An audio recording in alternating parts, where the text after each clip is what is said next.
Welcome back to another episode of the What We're Watching podcast. I'm Megan. And I'm Jenny, and today we're talking about The Luck of the Irish. A throwback. Whoa. A major throwback Disney Channel original movie. If you don't think you remember it, you do. You absolutely do. Just think Irish. Basketball. Leprechauns. You know what we're talking about. In this episode, we're talking about what you recognize the cast from, because you definitely know them, where they are now, 24 years later, and we recap the movie so you can remember it without needing to rewatch it. Quick reminder to leave us a 5-star rating and a good review if you enjoyed this podcast, and follow us on social media at What We're Watching Pod. We love hearing from you guys over there. Okay, so the logline for this movie is, when his lucky charm is stolen, Kyle learns that he is part leprechaun and must get it back to keep his family from being controlled by an evil leprechaun. Wow. Happy St. Patrick's Day, everyone. A little bit early. I hope you guys have really fun plans this upcoming weekend. I hope you go to a parade or to a bar, do something fun, wear green, don't get pinched, you know. I never have plans for St. Patrick's Day, actually. I always stay in. I'm like, people are going to be wild, and I'm going to stay in, order some food. Like, I will be an indoor person for this one. Thank you. But why am I remembering, like, green eggs and ham, and I'm remembering when you're a kid, St. Patrick's Day is fun. Mm-hmm. Even, like, during college, right after college, I feel like I went to some, like, block parties where, like, Irish pubs would do really fun events, so... Never did I think that we would be covering a St. Patrick's Day movie, but I'm so glad that we are, because this one is going to be really fun to talk about. Same. You guys, without a doubt, remember it. Like, Brian walked into the room while I was watching it and immediately goes, oh my God, this is that Disney Channel movie about the leprechaun that plays basketball, right? And I was like, whoa. Like, truly from one frame, paused on the TV, he got that. So it's very memorable. So I'm assuming you watched this as a kid? Yes. Okay. Did you? Yeah, I remember it was on, like, every March. Mm-hmm. Disney Channel did a really good job of releasing seasonal movies because they needed to have something in their repertoire, you know? And then, you know, you'd have to wait a whole year to see the seasonal movie again that you liked. So I think it made it more special. Definitely. This movie came out in March 2001, and it was directed by Paul Hoen. I think that's how you say his name. He is responsible for many of our favorite DCOMs. Jump In, Read It and Weep, Eddie's $1 Million Cook-Off, which I forgot about, but I remember liking that one. Do you know that was one of my favorite ones. Really? Yes. It's a niche one. Oh, it's a good one. I just loved anything that was a cooking show or movie when I was a kid was like my most favorite thing. Like my favorite scene, this is like, sometimes I say things about me as a child. I'm like, my parents needed to take me to therapy much earlier, but I was about to say, like, my favorite part of Mulan is when Mushu makes her the egg for breakfast. With the chopsticks? Yes. And shoves it in her mouth. Wait, I love that scene. Okay. Anyway. Tell me more about Paul. Other Disney Channel original movies that he did were You Wish, which we just talked about in our last episode, True Confessions, and Let It Shine.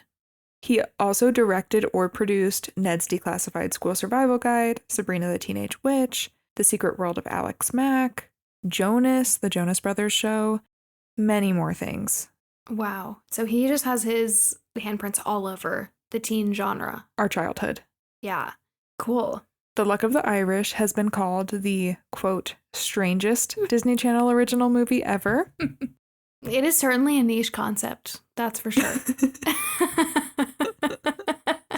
It is. It's some things that were happening. I was just like, okay, I'm just rolling with it, you know? It had a lot of elements that exist in a lot of other Disney Channel original movies, like the whole, there's something different about me and I don't know what it is, or I think my family might, like, be magical, and also then sports. This one just has them all in one movie. Totally. Yes. Like, it gives like an ounce of Halloween Town, which I think is why I kind of like it. Because normally as a kid, I would not have been interested in a movie about basketball or sports at all. But, you know, the magic is fun. Yeah. And as a kid, I didn't think this movie was weird or different from the other Disney Channel original movies at all. I was just like, yeah, I like this. Mm-hmm. This movie has received some criticism for its Irish stereotypes because it's every stereotype under the sun that you could think of, and for its poor attempt at making a statement on racial politics. Mm-hmm. It does what a lot of Disney Channel original movies try to do, which is like have a good message and promote diversity and inclusion. And I think the way that they went about it was really weird. Agreed. It was really weird. I could not, the whole time I was watching, I was trying to like put words to what was bothering me about it, and I couldn't really. It seemed like they were making Irish immigrants out to be these like extremely prejudiced against individuals. Does that make sense? Which they were at one point. Which they were at one point, totally. But this movie also takes place in the 2000s. So that was interesting to me. You could tell they were trying to have the main character like identify as like a first or second generation immigrant in the US and like really reconnect with his heritage and where his family came from and the struggles that they've been through. And absolutely, you're right. It is true that Irish immigrants have been through a lot. And like, obviously, any immigrant coming to the US is going to have like a very specific journey. But the way that they were making it out was a little bit strange to me. You know, like we're looking at this like very athletic, very lucky, very well-liked, privileged, smart-seeming white boy. They're trying to make out like he's having this like really difficult crisis about his family's heritage and identity and a lot of things. So it was just interesting. I'm going to read a Letterboxd comment, actually. Let me go find it real quick because it captured what I was thinking. Someone named Todd on Letterboxd said, "The Luck of the Irish is a movie that is both nonsense comedy and an attempted statement on racial politics, and that is weird.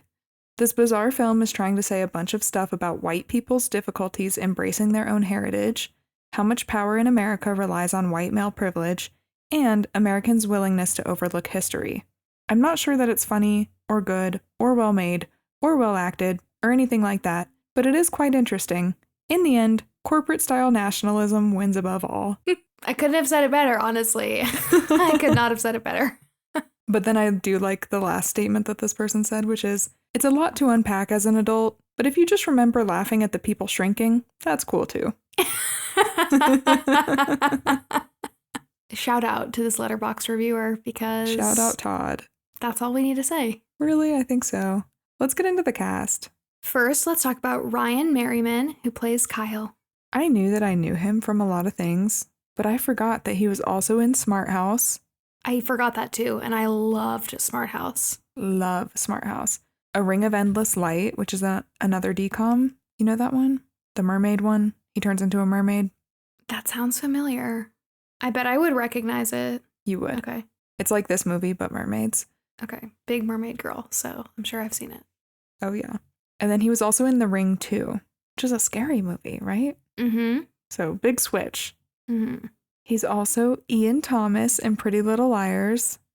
That's Spencer's sister's fiance. Oh my gosh. And he's not in the pilot episode. So we actually covered the pilot episode a long time ago, and we didn't mention him because it was a different actor. Okay. But I think after the pilot episode, it's Ryan Merriman. Wow. Okay, that's fun. Love that. So we know him. He's from Oklahoma and began acting in commercials and doing local theater as a kid. He was the it boy for Disney Channel, I feel like, but before the Zac Efrons of the world. Mm-hmm. I looked him up on Instagram, and he seems like a pretty normal guy nowadays. He's a little bit country. He's married and he has a family, but it seems like he keeps that pretty private. He used to post Happy Luck of the Irish Day every St. Patrick's Day. Aww. Does he still act? Or is he fully not public anymore?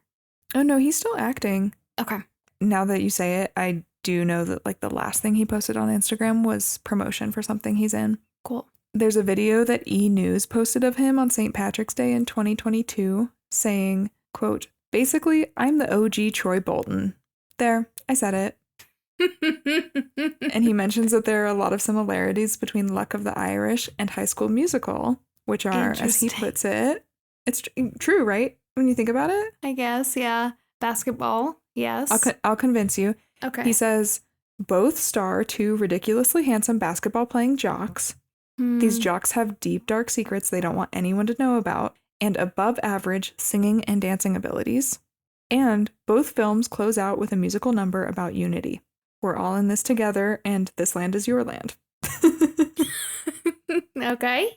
I can't argue with any of that. So thank you, Ryan Merriman. Okay, next let's talk about Alexis Lopez, who plays Bonnie. The first thing I saw is that she's 40 now, and that just blew my mind. But like all of them are 40, so this is not news just for her, but yeah. Wow. She's the co-founder and board member of a nonprofit called Compass Empowerment Society that empowers women, children, and the community through education, fundraising, and volunteer work. Her bio on that nonprofit's website is really cute, so I'm just going to read it really quick. It says, "If Alexis could be summed up in one word, it would be love. She is quite simply the kindest and most open-hearted person anyone could know. She has an extra soft spot for animals and the elderly. Before co-founding CES, Alexis would make weekly trips to take donations to the youth shelter in LA and volunteer her time to connect with homeless adolescents. She makes weekly stops to check in on her family members and is consistently supportive and encouraging to the people around her. Her zany personality is matched with a brain for business, and her contributions to the board range from speaking at women's empowerment conferences to hanging spiderwebs at our annual Witches' Ball. Alexis is a loving friend, sister, daughter, and auntie. Her commitment to help others stems from a sense of oneness with humanity and a love for her dearest friends." I thought that was sweet. Oh, I love that. I want to be her friend. I know. Her Instagram is really fun to follow too. She doesn't have a lot of followers, but she posts about her life a lot. What a cool woman. She was a childhood DCOM actress. Yes. And is now a co-founder and board member of a very cool nonprofit. That's awesome. And I want to say she did a little bit of acting, but not much. I think she was in like an episode of That's So Raven or Lizzie McGuire or something like that. And then maybe a couple other things here and there. Cool. Okay, next up we have Glendon Chapman, who plays Russell. Glendon is from Love and Basketball, which I know you guys have recommended to us. We definitely need to watch it one of these days. Judging Amy, and he's still acting, but in a lot of smaller roles, I would say. Fun fact, he has his own company called Grandy Moss Essentials, which sells sea moss gel, smoothies, and soap. Whoa. Yeah. Cool. Next, we have Timothy Omenson, who plays Seamus. He's from a lot of things. He looks so different now because he's got like a good beard and kind of gray hair. He's the bad guy in this movie, by the way, if you're trying to picture these people. He's from Psych, Xena the Warrior Princess, Judging Amy, Supernatural, and This Is Us. I love him in Psych. Sorry, I just have to shout this out because Psych, it was like one of my family's favorite shows growing up. I didn't know you watched Psych. Okay, I love Psych. And he plays like the lead detective in the show, and he's like kind of the like straight guy, not straight guy.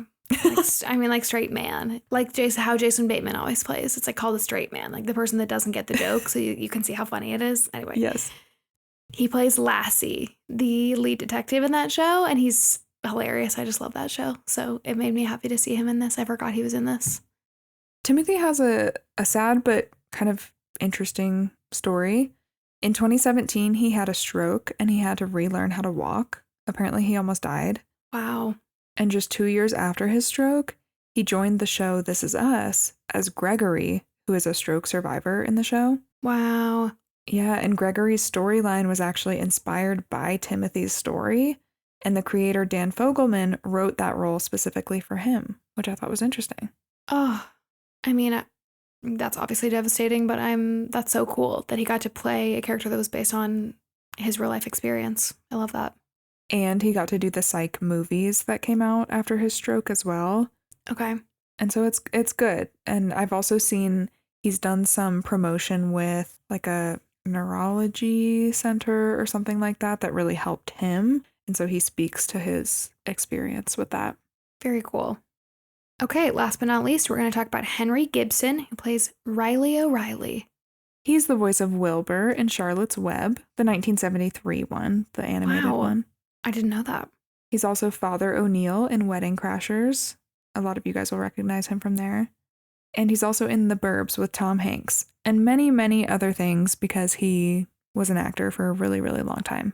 Henry Gibson's real name is actually James Bateman, which I found interesting. I don't know why he changed it. What an odd switch. Those feel like equally generic old white dude names. Henry Gibson and James Bateman. Yes. Interesting. He was married to his wife Lois from 1966 until she passed away in 2007. And then he passed away not long after, in 2009, of cancer. They have 3 sons who are all in the industry, actually. And they all have the last name Gibson, not Bateman. Even Lois did, which I find interesting. I guess he just straight up changed his name. Huh.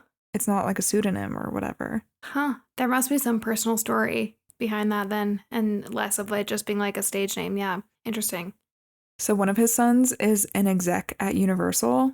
One is a screenwriter. And then one, his name is Charles, is a director and visual effects supervisor. And he worked on the first 3 Pirates of the Caribbean movies, The Hunger Games, Mockingjay Part 1 and 2, Aquaman, and many more. And he even won awards for some of those. Wow. Family business. A family in the entertainment business. Very cool. All different aspects of it too, which is interesting. Mm-hmm. Okay, and then a quick shout out. This is a really minor character in the movie, but Russell, who is Kyle's best friend, his dad, Mr. Holloway, is played by Thurl Bailey, who was an NBA player from 1983 to 1999.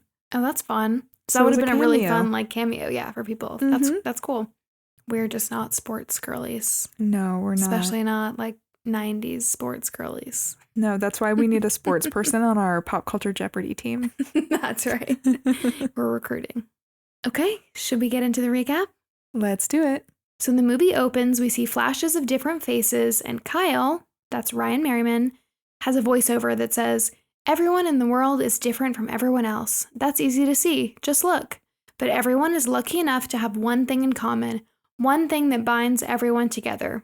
And then we see that everyone is actually part of an audience watching an indigenous dance on stage.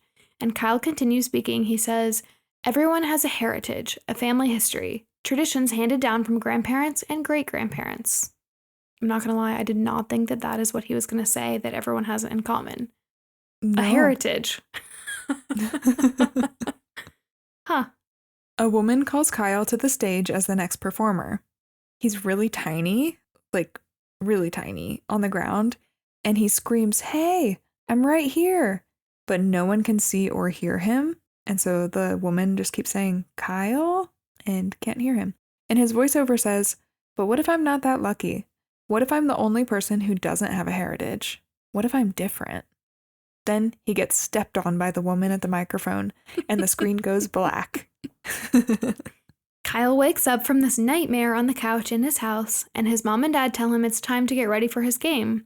He tells his dad about his dream, and his dad says that it's just pre-game anxiety. He says, "I used to dream I was at the game wearing nothing but my underwear, and I was just in the band." Kyle says, "Where's our family from, Dad?" His dad looks a little stunned and says, "We're from right here, son." And Kyle says, "No, where do we come from? What's our heritage?" His parents both seem a little flustered by this question and say they're Americans and that's all they need. Odd. Yes. Odd right from the start. His parents are shifty. Very, very, very. Also, I guess we should say this is kind of implied and then we hear about it later, so we'll touch on it. But his anxiety about his heritage is coming from the fact that they're doing a heritage day at school. And so that's what the first scene is supposed to be. It's supposed to be performances put on for Heritage Day. And so that's why he's trying to look into it, you know? Kyle's parents tell him not to be late for the game and to remember to wear his lucky coin, which is this coin that's on a cord that he wears like a necklace. And his voiceover says that he has a weird feeling there's something they aren't telling him. It's the state basketball playoffs, and Kyle is the star of the team. He wins the game for his team, and he gets mobbed on the court by all of the players, cheerleaders, and fans. A cheerleader even kisses him on the cheek, and his voiceover says that he's one lucky guy. The next day at school, everyone cheers for Kyle everywhere he goes.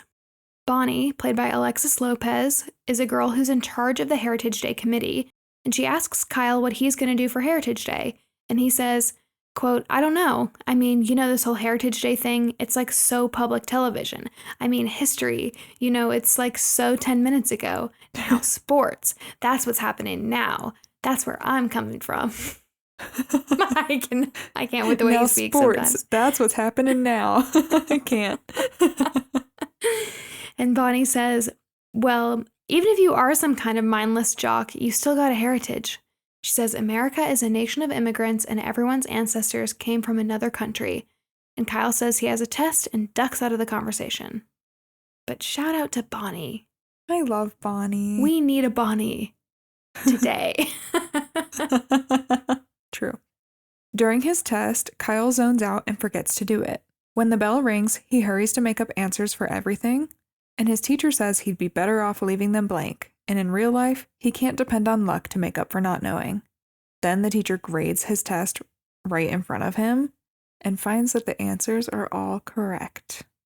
I think what we're supposed to be getting from this series of scenes is that Kyle is very lucky, based on nothing but just luck, which is key. At dinner that night, Kyle tries to get more answers from his parents, but they dodge him again, and they tell him it doesn't matter where he's from, he can be anything he wants to be. It's like reminding me so much of Halloween Town and Twitches. Like the parents being shifty. Hiding a secret about being magical. Totally. At school the next day, Kyle uses the computer in the library to try and find out who he is. He searches his last name Johnson, which I was like, boy, no. And obviously 4 million pages come up. Bonnie tries to help him narrow down his search, but he doesn't even know his mom's maiden name, so she really can't help him. And she says, you don't know your mom's maiden name? How will you ever get a credit card? That killed me. Back at home, Kyle goes through his dad's high school yearbook, and no one named Bob Johnson is in it. But then he finds his dad's birth certificate and learns that his name is actually Bob Smith, not Bob Johnson, and then he finds him under that name in the yearbook. I'm also like, he just changed his name from Smith to Johnson. Very creative. We see how strangely good Kyle is at basketball, and Kyle's best friend Russell tells him that he's the luckiest guy in school, and he thinks it's because of his lucky charm. Maybe it really works. Kyle says that his mom gave it to him when he was a baby, and then he finds $10 on the ground. Russell and Kyle see a flyer for an Irish festival, and the flyer has the same symbol on it that's on Kyle's lucky coin. So they decide to go because Kyle thinks maybe this means he's Irish. At the festival, they see some gold coin necklaces just like Kyle's, but Kyle says that those aren't real gold like his is. And then an older man in a top hat, played by Henry Gibson, says, you can always tell the real thing. And the man asks if Kyle made his sneakers himself or if his mom made them for him, and the boys explain to the man that they were bought at a store. They're like looking at this man like he's an alien. In return, the man shows off his own Irish leather shoes and then throws some coins in the air, and they all land in a perfect stack, and the man disappears. Then there's a step dancing show at the festival that's put on by a man named Seamus McTiernan, played by Timothy Omenson. During the show, Kyle starts step dancing in the audience and he can't stop, and then he gets knocked down and that stops his dancing. This is a very odd scene. Although when I was a kid, I always wanted to do this, like Irish dancing. Step dancing? Yeah, I think it's so cool. The next morning, Kyle knocks over a trophy on his foot, and when he goes into the kitchen, his mom is acting differently and speaking in an Irish accent. And she says, top of the morning to you, in an Irish accent. I'm not going to do it. Sorry, guys. And his mom does finally admit that they are Irish, and she says she was trying to protect him from being treated like an Irish immigrant. And Kyle says, Mom, that Irish immigrant stuff was like over 100 years ago, wasn't it? And I think what we are ultimately supposed to get out of this, maybe it's explicitly addressed, but I think what we're supposed to get out of this is that leprechauns live a really long time. So I think for her, this is recent history, and so she's trying to protect him. I think it's what we're supposed to infer. Yes. Then Kyle proceeds to have the unluckiest day of his life. He loses his homework, his backpack breaks, he gets water from the water fountain and accidentally sprays his crotch with it and looks like he peed his pants. He can't make any shots at basketball practice. The list goes on and on. It's a bad day. Then Kyle tells Bonnie that he might do step dancing for Heritage Day, and she's shocked that he thinks he can learn step dancing before then. She says he'd be a better person if everything hadn't always been so easy for him, and state championships aren't something that should be lucked into. He tells her she knows nothing about basketball, And then she makes a shot and says, "That wasn't luck, that was practice. You know, hard work." He ends up playing terribly in their game that night and almost causes the team to lose. They end up taking him out of the game and winning. The next day, Kyle is shorter. His hair is turning red, his ears are pointy, and occasionally he has an Irish accent or is using words that he wouldn't normally use. Everyone at school calls him a loser now because of how bad he played last night in the game.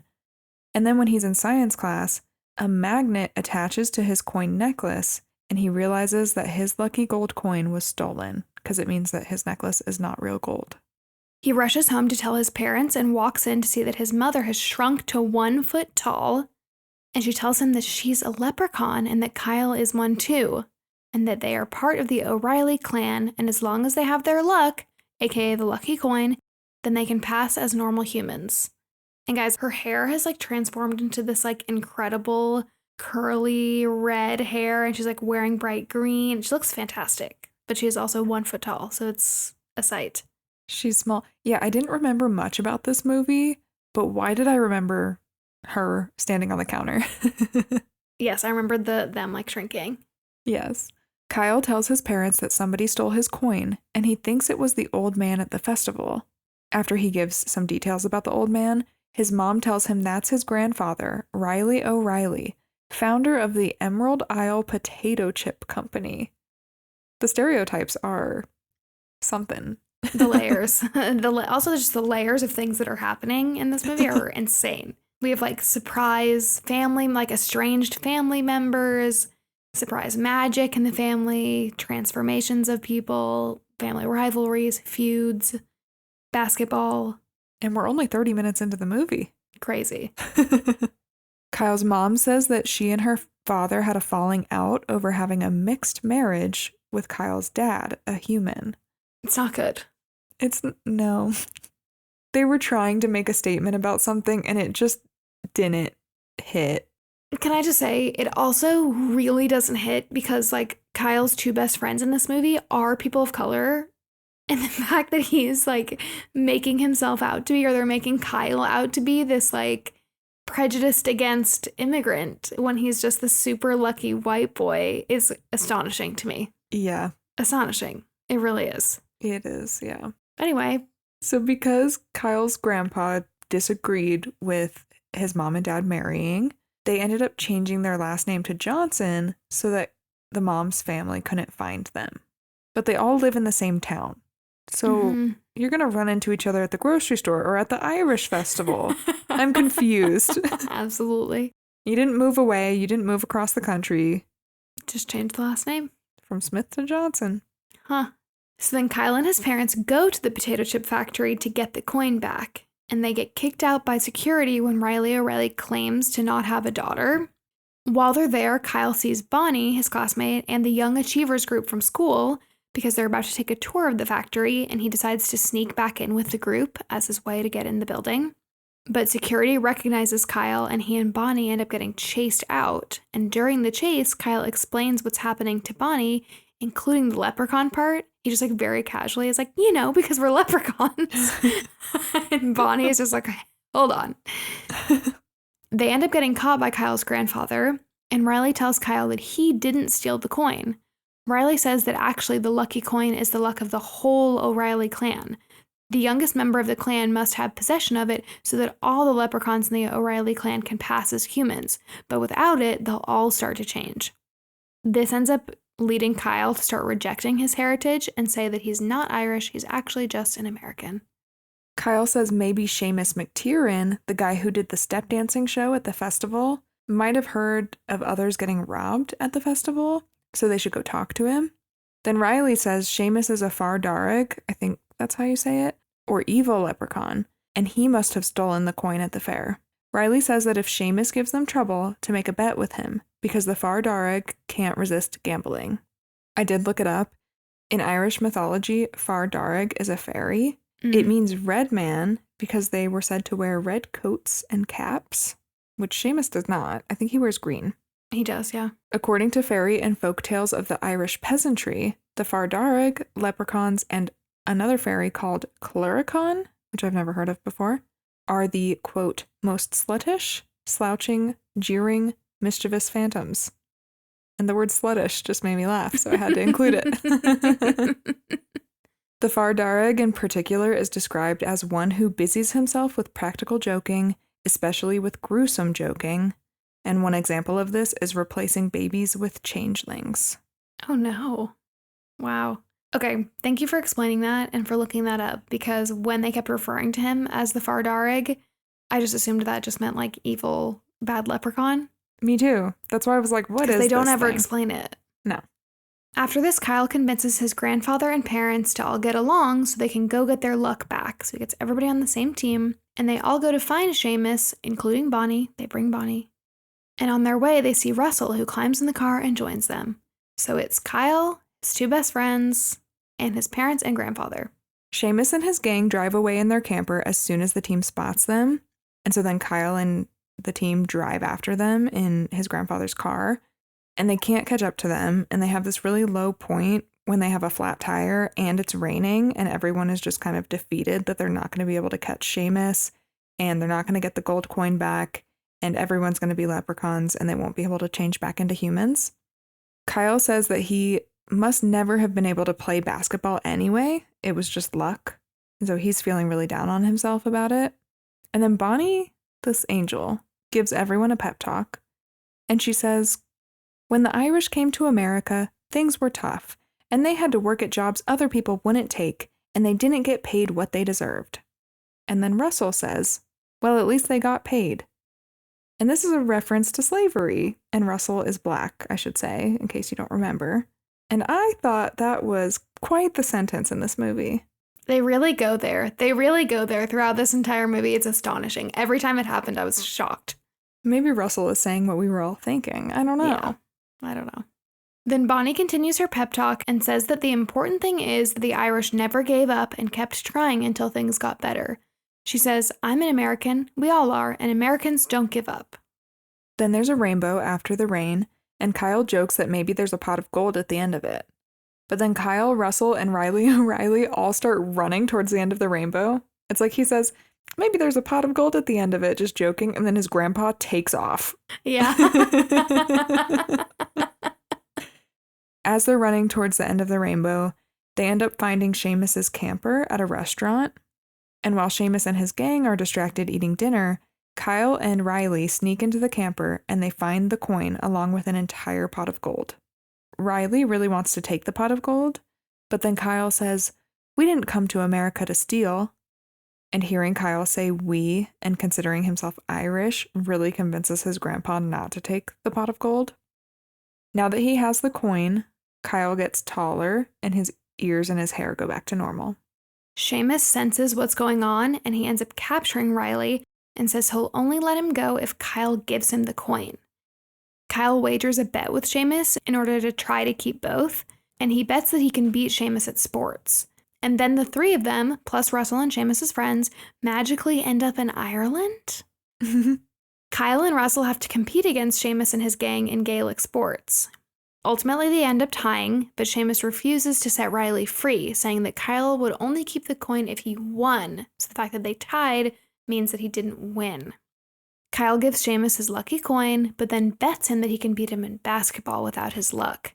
And he says if he loses, Seamus can take him too, but if he wins, he gets his coin back. They're all transported to the junior high state championship game, where Seamus and his gang are the opposing team, which is weird because it's like these middle schoolers against, or maybe they're in high school, I don't know, against these grown men. Yeah. It's really funny, actually, to watch them play basketball together. It's like, you know, the Troy Boltons versus like middle-aged men that are much taller. Yeah. Yes. It's funny. Only Kyle, his family, and his friends realize this or maybe even care. I think there's a comment about it, but then the ref just shrugs. Kyle's grandpa gives Russell a lucky coin that he says will work just for him, and Russell starts playing really, really well. But then Kyle realizes that the coin is a fake, and Russell only thinks the luck is making him good at basketball. It's actually just Russell all along having confidence. And this is a great ending to Russell's storyline because Russell this whole time has been like trying to be good at basketball. His dad, who's played by this NBA player, really wants him to be good at basketball. And then at the end of the day, he is. He just needed some confidence. This actually gives Kyle the confidence to make his own luck too, and he starts playing better. Russell ends up scoring the winning shot. Riley is set free. Kyle gets his coin back, and Seamus has to spend eternity at the land of Kyle's father, which is within the shores of Lake Erie. And this is funny because when they're making the bet in the first place, Kyle says this to Seamus, and he agrees because he thinks that Kyle is just mispronouncing Era, I think is what Ireland used to be called, or the Gaelic word for it, not sure. And so anyway, he's banished to Ohio, which is sad. And then Kyle realizes that he doesn't need luck after all. And then we're at the Heritage Day talent show, and Kyle embraces his heritage by Irish step dancing and then singing This Land Is Your Land with Bonnie. It is actually a really weird transition to start singing. It's very strange. And the rest of the audience joins and sings together, and that's the end. What a journey. Truly. I don't know if we're I wish that I could articulate better what I think is wrong with this movie. Yeah. but I don't know how. I think the Letterboxd review, it covers it. It really does. And like, I get what they were trying to do here, and I get why they were trying to cover how it is interesting, like something that is unique to America is all of us are immigrants in some way. And a lot of people in America don't actually know their heritage, at least not very intimately. And even the people who do know their heritage probably don't feel super tied to it or connected to it. Mm-hmm. Because a lot of those traditions kind of like went away, I feel like, when, at least like my family, for instance, when people moved to America, they kind of like changed their names, stopped practicing the traditions that they usually had, and like tried to assimilate. So I get what they were trying to do here. I don't know if it was the right method, but I still thought the movie was very enjoyable. Agreed. Sorry, you guys, my baby is cranky. In the background, it's her bedtime. Yeah, this movie is still very like nostalgic to me, and I enjoyed watching it. I just clocked a lot more this time, than I did when I was a kid. So totally agreed. I see what they were trying to do. It's just they didn't hit a home run on this one, in my opinion. Not even close. No. What was the basketball version of that? They didn't shoot a hoop. They didn't shoot a hoop. They didn't touch the rim. All right. Well, I do have one fun fact for you just to leave us with. In 2012, Disney Channel India made a remake of this movie called Luck Luck Ki Baat. And it was about a boy discovering his Arabian heritage, I think. Okay. I don't know if it crushed on Disney Channel India, but I think it's so funny that 11 years later, they made a remake of this movie. Yeah, they were like, of all the Disney Channel originals, this is the one that needs to come back. But it is so memorable. It really is. It's very memorable. You're right. It is. Yes. It's the leprechauns. It's the basketball. That's all I remembered until now. Memorable combo. Well, I hope you guys liked this episode. I thought it was really fun to watch this movie. And honestly, I did think it was very entertaining. Me too. I did too. I had a good time watching it. Hopefully you guys enjoyed listening to us talk about it. And we'll be back next week for Jenny's birthday episode. And we hope you guys have a great St. Patrick's Day. And we'll see you next week. Bye.